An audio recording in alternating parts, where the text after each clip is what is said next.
오후 예배 시간에도 우리 많은 성도님들이 나오셨는데요. 우리 함께 인사 나누겠습니다. 당신은 복 있는 사람입니다. 함께 인사하겠습니다. 당신은 복 있는 사람입니다. 아멘. 앞으로 복 받을 사람이 아니라 이미 복 받은 사람인 줄 믿으시길 바랍니다. 네, 그래서 복 주세요, 복 주세요 끝까지 구하는 게 아니라 주신 복을 마음껏 누리며 살아가시기를 축복합니다. 혹시 들어오실 때 강의안 다 받으셨습니까? 혹시 강의안 없으신 분은 손 들어서 표해 주시면 우리 교육자분들이 좀 나눠드리도록 하겠습니다. 네, 앞뒤 보니까 빽빽한 거 보니 야, 오늘 설교 쉽지 않겠다 이렇게 생각을 하실 수도 있는데요. 오늘부터 제가 설교하는 이음 예배 시간에는 웨스트민스터 소요리 문답에 대해서 함께 나누려고 합니다. 이미 제가 부임하고 보니 우리 오전에도 말씀드렸지만 성도님들께서 질문지를 계속해서 작성을 하고 계시더라고요. 그래서 이미 하고 계시지만 제가 설교까지 같이 하면 좋겠다 싶어서 이제 다음 주부터는 질문지는 잠시 중단을 하고 제가 매주마다 강의안을 드릴 테니까 이 강의안으로 같이 말씀도 듣고 했으면 좋겠다는 생각을 합니다. 오늘은 개요에 대해서 먼저 한번 살펴보려고 하는데요. 어떻게 이 소요리 문답이 만들어졌는가, 왜 우리는 이것을 배워야 하는가에 대해서 오늘은 먼저 한번 살펴보려고 합니다. 개요다 보니까 조금 딱딱할 수는 있습니다. 역사다 보니까 연도도 나오고 배경도 나옵니다. 그럼 다음 주부터는 설교를 하기 때문에 조금 나을 것 같고요. 오늘은 역사다 보니 조금 딱딱할 수는 있지만 강의안을 나눠드린 것을 참고하시면서 어떻게 우리에게 이 교리가 주어졌는지, 우리는 왜 그것을 배워야 하는지 함께 천천히 살펴볼 수 있기를 원합니다. 우리 성도님들, 먼저 교회는 어떤 곳이겠습니까? 교회. 우리 성문교회 너무 아름답죠, 그죠? 네, 이렇게 아름다운 건물이 교회인가? 네, 건물도 교회입니다. 하지만 교회는 건물이기 이전에 성경에서 말씀하는 바가 있습니다. 디모데전서 오늘 본문이죠. 3장 15절을 다시 한 번 더 우리가 읽어보도록 하겠습니다. 만일 내가 지체하면 너로 하여금 하나님의 집에서 어떻게 행하여야 할지를 알게 하려 함이니 이 집은 살아계신 하나님의 교회요 진리의 기둥과 터니라. 아멘. 하나님의 교회를 가리켜 진리의 기둥과 터라고 말씀을 합니다. 그리고 교회는 어떻게 행하여야 할지를 알게 해 주는 것이 그 진리의 기둥과 터인 교회라고 말씀을 하고 있습니다. 자, 기둥이라는 것은 뭐냐면 진리를 높이 세워서 세상에 선포한다는 의미가 있습니다. 세상에 그 진리를 선포해 주는 겁니다. 자, 그리고 터라는 것은 변하지 않는 진리 위에 믿음을 견고하게 세우는 것을 의미합니다. 다시 말해서 종합해 보면 교회는 진리와 기둥의 터로서 하나님의 말씀을 보존하고 전파하면서 성도들이 바른 진리 위에 믿음이 세워져 갈 수 있도록 돕는 공동체라는 겁니다. 크게 두 가지 역할이 있죠. 말씀을 전파하는 역할과 그 말씀을 가르쳐서 성도들이 올바른 믿음으로 성장할 수 있도록 돕는 것이 교회다라는 겁니다. 그래서 교회의 핵심은 무엇인가? 시설도 좋고 화려하고 성도 수가 많은 것이 교회가 아니라 교회의 핵심은 하나님의 말씀입니다. 진리라는 거예요. 진리를 전하고 진리를 가르치는 것이 교회다 보니까 이 진리가 굉장히 중요하다라는 겁니다. 그러면 이 성경 안에는 어떤 진리가 있을까요? 여섯 가지 진리가 포함되어 있는데 요약해 보면 먼저 삼위 하나님에 대한 진리가 담겨져 있습니다. 두 번째는 어떤 진리가 있습니까? 인간에 대한 진리가 있습니다. 인간은 도대체 누구인가? 그리고 예수 그리스도에 대한 진리가 있고 그 예수님을 통해서 얻은 구원에 대한 진리가 있습니다. 그리고 교회란 무엇인가? 그리고 다시 오실 예수님을 통해서 우리에게 어떠한 일이 일어나는지 종말에 대한 진리가 기록되어 있다라는 겁니다. 이 세상에서 유일하게 교회만이 진리를 전파하고 가르치고 있습니다. 다시 말해서 교회가 무너지고 교회가 없게 된다면 어떤 일이 일어나겠습니까? 더 이상 진리를 가르칠 곳이 없다라는 거예요. 그만큼 교회의 위치와 역할이 굉장히 중요하다라는 겁니다. 세상 그 어디에서도 지식을 가르쳐 주는 것은 있지만 이 창조에 대한, 구원에 대한, 신에 대한 진리를 가르쳐 주는 것은 유일하게 교회밖에 없다라는 겁니다. 이런 관점에서 본다면 건강한 교회는 어떤 곳일까요? 우리 성도님들, 건강한 교회는 어떤 곳이겠습니까? 그렇죠. 교회의 핵심이 말씀이라면 건강한 교회는 그 말씀을 진리대로 바르게 가르치는 교회가 건강한 교회입니다. 바른 진리를 선포하고 가르치고 믿는가에 따라서 건강한 교회인가 건강하지 못한 교회인가가 판가름 난다라는 겁니다. 자, 그러면 건강한 교회를 만드는 이 바른 진리를 배울 수 있는 방법은 뭐가 있을까요? 제가 강의 안에 두 가지를 적었는데 하나만 나와 있고 하나는 비어져 있습니다. 진리를 배울 수 있는 방법, 첫 번째 뭐가 있습니까? 설교가 있죠. 예배 시간을 통해서 목회자를 통하여 진리의 말씀을 선포하면서 진리를 배울 수가 있습니다. 자, 그리고 한 가지가 더 있습니다. 설교만으로는 성경에 있는 전체 이야기를 체계적으로 배우는 데는 한계가 있습니다. 말씀으로 충분합니다. 하지만 이 말씀의 내용을 세부적으로 배우기에는 이 설교 시간만으로는 부족하다는 거예요. 왜냐하면 창세기 1장 1절부터 시작해서 요한계시록까지 차례대로 말씀을 전할 수는 있지만 제가 지난주 말씀드렸죠. 데살로니가전서 5장 설교하는데 얼마의 시간이 걸렸습니까? 6개월이 걸렸어요. 5장 전하는데 6개월이 걸렸습니다. 그러면 평균 잡아서 한 장 설교하는데 1개월이 걸린다 치면 성경은 총 몇 권이죠? 66권인데 이걸 장으로 풀으면 몇 장이냐? 1189장입니다. 제가 나눠봤어요. 1189장을 한 달에 한 장씩 하면 몇 년 걸리는가 보니까 99년이 걸리더라고요. 그래서 제가 계산해봤습니다. 제 나이 140살 정도가 되면 다 이루었다라고 하면서 성경 한 장씩을 다 끝낼 수가 있더라고요. 무조건 속도 내면 더 빨리 끝낼 수는 있겠죠. 그렇기 때문에 우리가 사는 동안 이 성경에 대해서 우리가 가르치기 위해서는요, 보다 중요한 요약적인 핵심 내용을 가르칠 필요가 있다라는 겁니다. 한 장씩 한 절씩 풀면 너무 오래 걸린다는 거예요. 그래서 이 성경의 핵심적인 내용을 가르쳐야 되는데 핵심적인 이 내용, 진리를 무엇이라고 하는가? 바로 교리입니다. 교리. 이미 AD 500년부터 1500년 때까지 중세시대 교회 때부터 이 성경의 내용을 가르치기 위해서 문답을 하는 형식의 교리가 만들어져 있었습니다. 어떤 내용이냐면 사도신경, 주기도문, 십계명, 성례 등을 문답으로 만들어서 공부를 가르쳤습니다.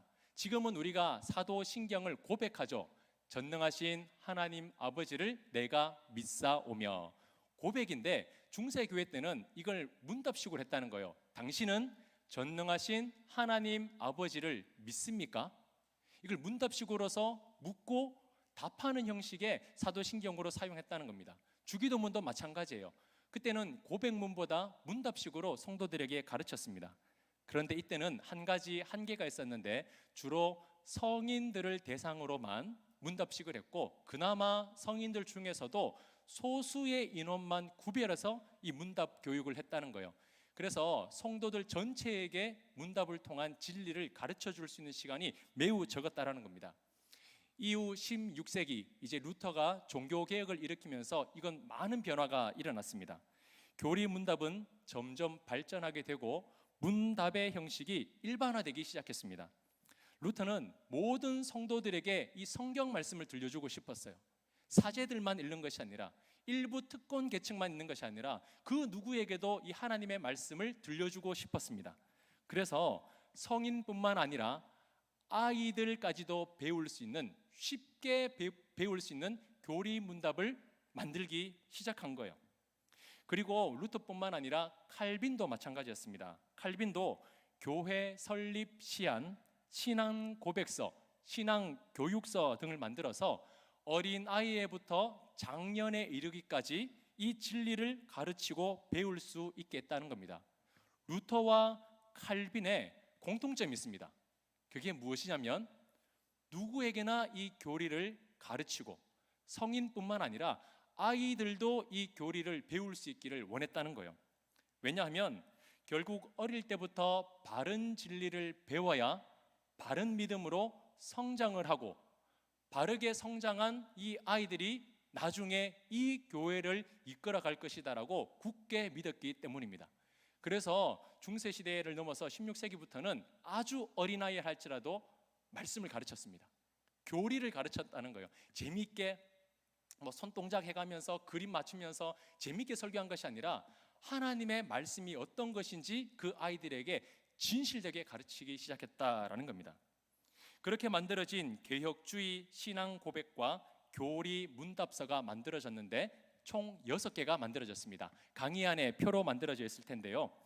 벨기에 신앙 고백서, 하이델베르크 교리 문답서, 도르트 신조, 웨스트민스터 신앙 고백서, 대교리 문답, 소요리 문답이 이러한 갈증을 가지고 있는 사람들에 의해서 어린아이부터 성인에 이르기까지 하나님의 말씀을 진실되게 가르쳐 주고 싶은 여러 교환들이 작성되었다라는 겁니다. 이 6가지 중에서 이제 우리가 살펴볼 것은 마지막 6번째 웨스트민스터 소교리 문답입니다. 우리나라에서는 요긴할 요자를 써서 소요리 문답이라고 더 많이 표현을 하고 있습니다. 교리 문답이나 요리 문답이나 같은 말입니다. 그렇다면 앞으로 나누게 되는 이 소요리 문답은 어떻게 만들어졌는지 잠시 설명을 드리겠습니다. 영국은 원래 로마 카톨릭을 따랐습니다. 하지만 1534년에 큰 사건이 하나 있었는데 뭐냐면 이 헨리 8세가 아들을 가지기 위해서 현재 자신의 배우자와 이혼하고 싶어 했습니다.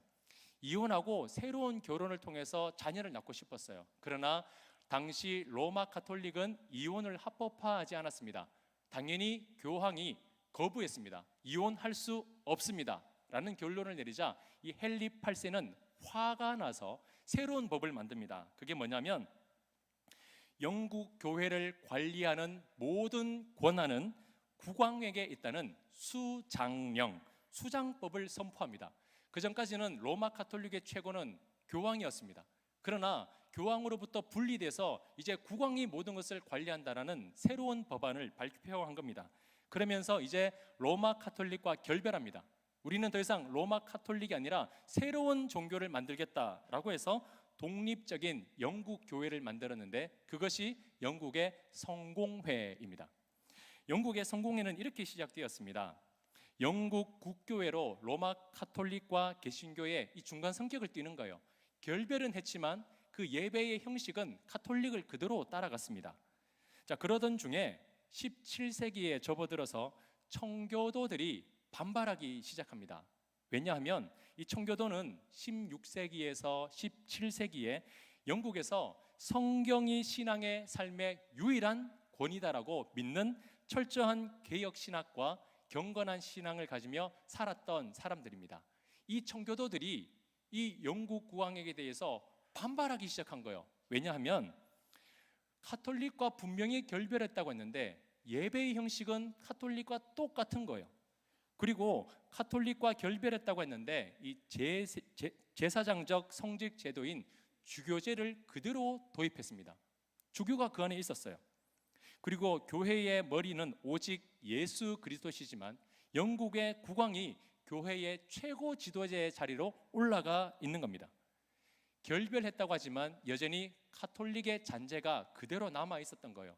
뭔가 새로운 개혁을 일으키고 뭔가 새로운 신앙이 일어날 거라고 기대했던 청교도들은 이것도 아니라 저것도 아니라 애매하게 변화되는 성공회를 보면서 좀 더 적극적으로 개혁해달라, 우리가 참된 올바른 신앙을 하고 싶다라고 거센 반발을 일으킨 겁니다. 급기야 당시 국왕들과 마찰이 일어나기 시작했어요. 교환에 나와 있듯이 제임스 1세는요 이들의 반발을 듣고는 이렇게 선포해 버립니다. 주교 없이는 왕도 없다 라고 선언하면서 청교도들의 말을 들어주는 것이 아니라 주교제를 오히려 강력하게 지지했습니다. 그러면서 반발하는 청교도들의 목회자들을 다른 곳으로 추방시켰습니다. 요구를 들어주는 게 아니라 지도자들을 완전히 그 나라에서 추방시켜 버린 거예요. 그리고 뒤이어서 찰스 1세는요 더욱 성공회를 옹호했습니다. 공동기도소라는 것을 도입해서 종교의 자유를 주는 것이 아니라 우리는 같은 신앙을 고백한다, 같은 기도문을 고백한다라고 해서 종교를 억압하기 시작했습니다. 그런 분위기로 가자 이 청교도의 중심에 의회파와 이 국왕의 중심인 이 왕당파 간에 심각한 내전까지 일어나게 된 거예요. 그냥 목소리를 높이고 해달라고 요청하는 것이 아니라 싸움까지 일어나게 된 겁니다. 아주 심각한 상황까지 간 거죠. 청교도들은 영국 내에서 성공적인 종교개혁을 일으키길 희망했습니다. 이제 좀 달라지자, 이제 좀 말씀을 말씀대로 배우고 이제 올바른 신앙생활을 하고 싶다, 그런 갈증이 있었어요. 하지만 그런 갈증을 채워지지 못하고 국왕의 탄압은 날로 심해지자 이 청교도들은 종교의 자유를 찾아서 떠나기 시작합니다. 조금 옆으로 가면 이러한 배경으로 1620년에 이 청교도들이 메이플라워를 타고 새로운 대륙을 발견하게 되는데 그게 아메리카, 지금의 미국인 거죠. 그래서 그들이 1621년에 첫 번째 수확한 곡식으로 감사의 예배를 드린 것이 지금 오늘날 우리가 지키는 추수감사절의 유래가 된 것입니다. 그들은 종교의 자유를 찾고 싶었어요. 진정한 하나님의 말씀을 듣고 싶었습니다. 배우고 싶었고요, 그렇게 살고 싶었습니다. 하지만 영국은 그런 삶을 허락해 주지 않았다라는 거예요. 이렇게 영국의 청교도들은 제임스 1세와 찰스 1세의 치하에서 수많은 탄압을 받았습니다. 그런데 참 희한하죠. 이 탄압과 이 박해가요 완전히 새로운 분위기를 만들어가기 시작한 거예요. 그 시련 덕분에 교회 정치의 개혁에 대한 목마름이 더 심해진 거예요. 참 이상한 것은 기독교는 핍박하면 할수록 무너지고 흩어지고, 하지만 그 정신은요 더욱더 갈급하게 되는 것 같아요. 종교를 탄압하면 할수록 그 바른 진리에 대한 갈증은 더 심하게 일어났다라는 겁니다. 그러면서 이 삶의 문제까지 다루어지는 바른 신앙과 바른 신학을 좀 가르쳐 달라는 요청이 굉장히 많이 일어났습니다. 제발 우리에게 진리를 좀 전해 주십시오. 제발 우리에게 살아있는 말씀을 좀 가르쳐 주십시오. 그런 운동들이 더 많이 일어나게 된 거예요. 자, 이런 주장이 나왔던 이유는 정부의 핍박도 있지만 당시에 알미니안주의가 점점 많아지고 있었다라는 겁니다. 이 알미니안주의를 알고 넘어가면 참 좋은데요. 이건 17세기 초에 네덜란드 화란의 이제 레이던 대학의 저명한 신학 교수의 이름을 땄습니다. 알미니우스라는 이름의 신학자가 있었는데 이 사람은 반칼빈적입니다. 우리가 믿는 개혁주의와는 전혀 반대예요. 그리고 자유주의 신학 입장을 세우면서 여러 제자들을 가르치기 시작했습니다. 그래서 그에게 배운 사람들이 알미니우스가 사망한 지 1년 뒤인 1610년에 그의 학설을 지지하면서 자칭 항의자라고 부르는 46명이 영국 정부에 항의합니다.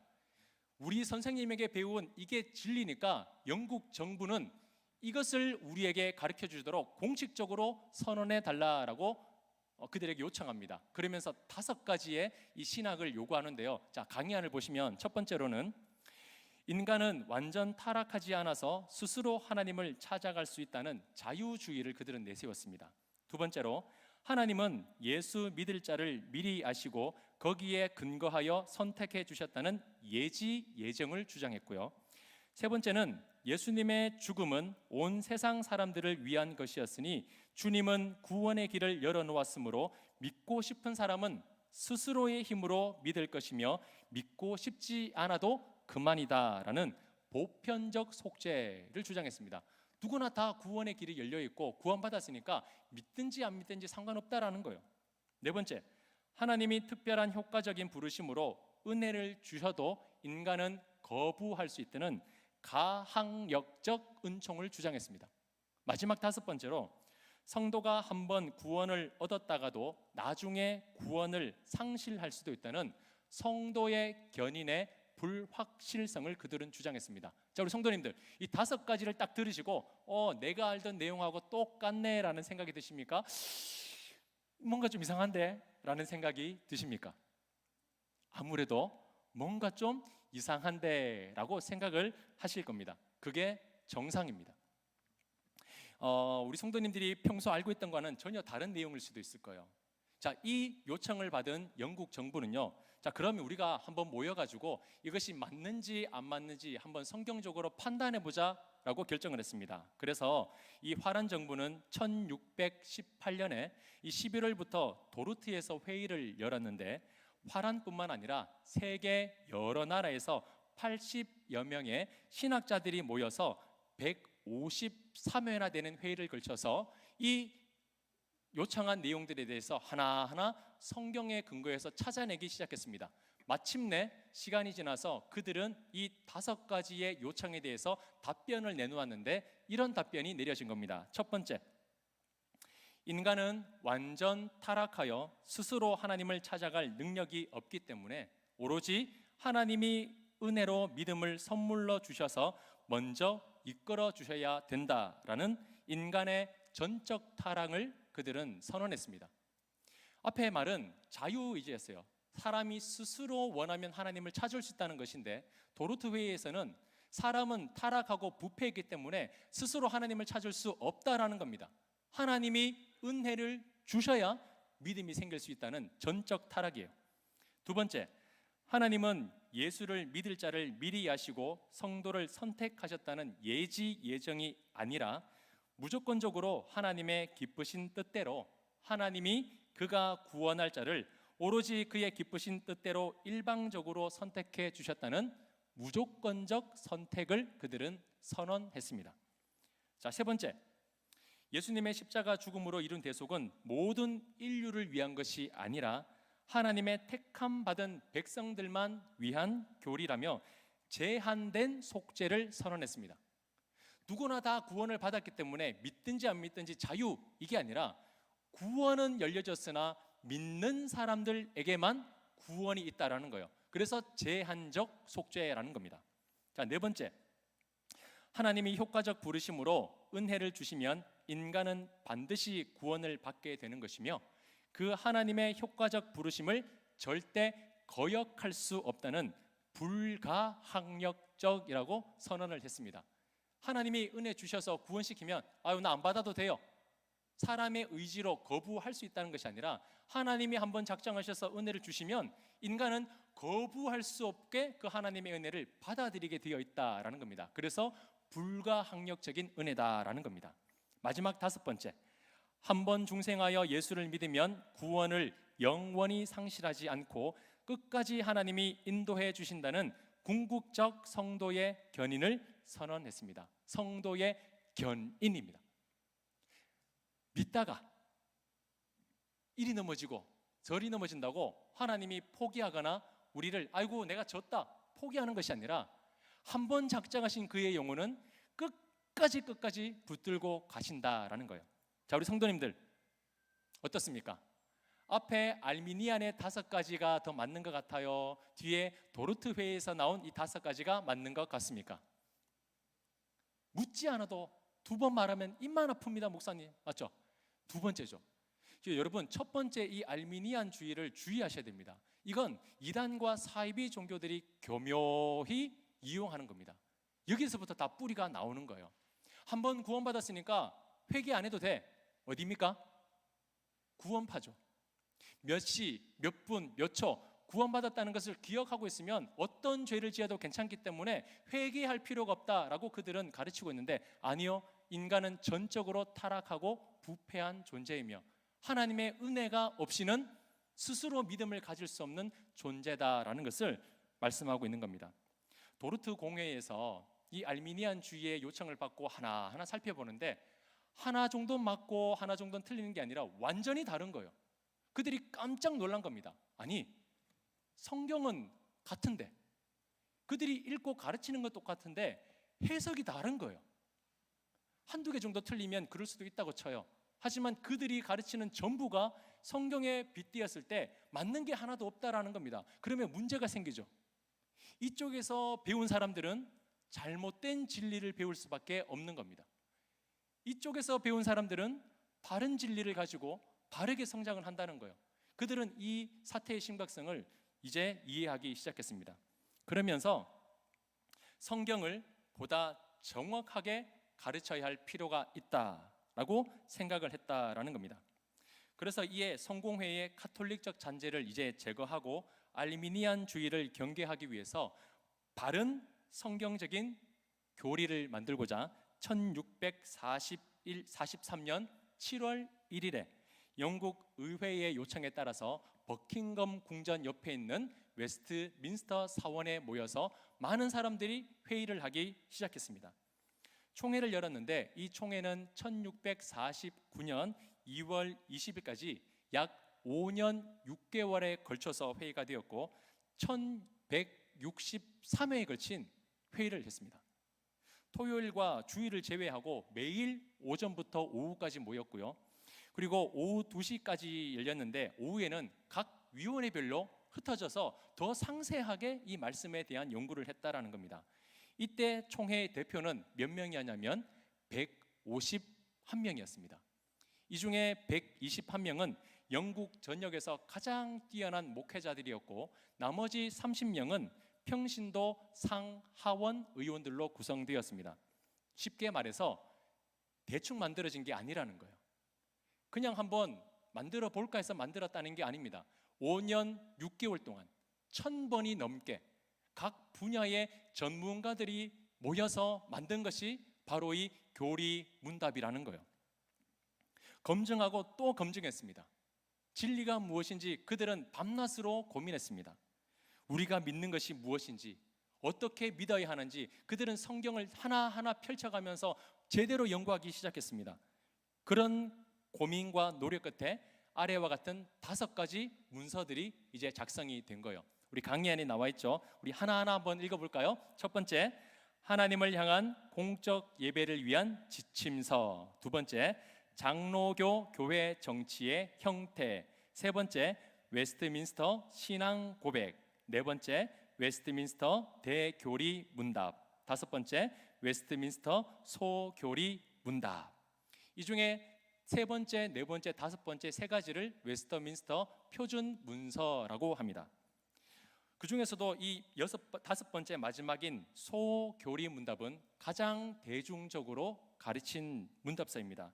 이유는 다른 문답서에 비해서 내용이 간결하고 그리고 핵심 내용이 정확하게 표현되어 있어서 성경 전체의 교리를 한눈에 볼 수 있습니다. 그래서 대교리 문답은 성인 위주로 가르쳤고 소교리 문답은 어린 아이들부터 시작해서 신앙의 초보자들에게 이 교리 문답을 가르쳤다라는 겁니다. 이 소교리 문답은 총 107문항까지 되어 있는데요. 1항에서 38항까지는 우리가 믿어야 할 내용에 대해서 가르치고 있습니다. 무엇을 믿는가에 대한 내용이 되어 있고 39항부터 107항까지는 우리가 믿는 바대로 어떻게 살아가야 할 것인가 실천적인 부분이 기록이 되어 있습니다.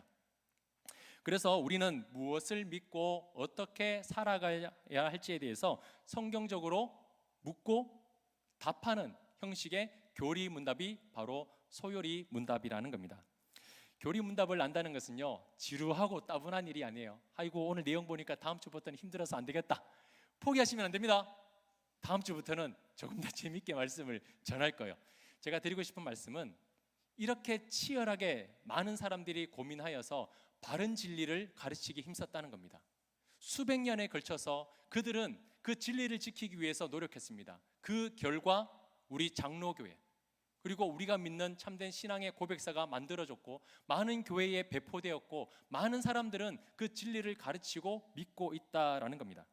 교회는 진리의 기둥과 터입니다. 교회는 진리의 기둥과 터입니다. 바른 진리를 세우고 바른 진리를 선포하고 바른 진리를 배우는 것이 진정한 교회라는 겁니다. 우리 성도님들 앞으로 107항의 문항들을 저와 같이 하나씩 살펴볼 텐데 중간에 포기하지 마시기 바랍니다. 아멘. 끝까지 우리 같이 잘 해내서 야, 성경에 나와 있는 게 이거구나, 이거 우리에게 말씀해 주고 싶은 것이 이거였구나, 도 터지는 소리가 날 수 있기를 간절히 소망합니다. 그래서 우리의 지혜가 열리고 지식이 열려져서 우리의 신앙이 정말 성장하고 바르게 자라서 우리가 잘 배워야 됩니다. 우리가 잘 배워야 하는 이유가 무엇이냐면 다음 세대에게 바른 진리를 물려주기 위해서입니다. 우리 다음 세대 친구들 다음에도 나올 거죠?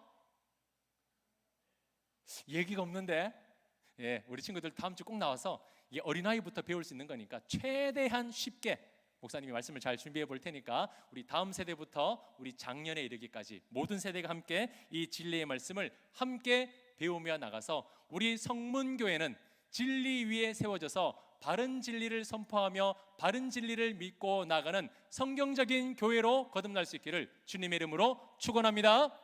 축원합니다.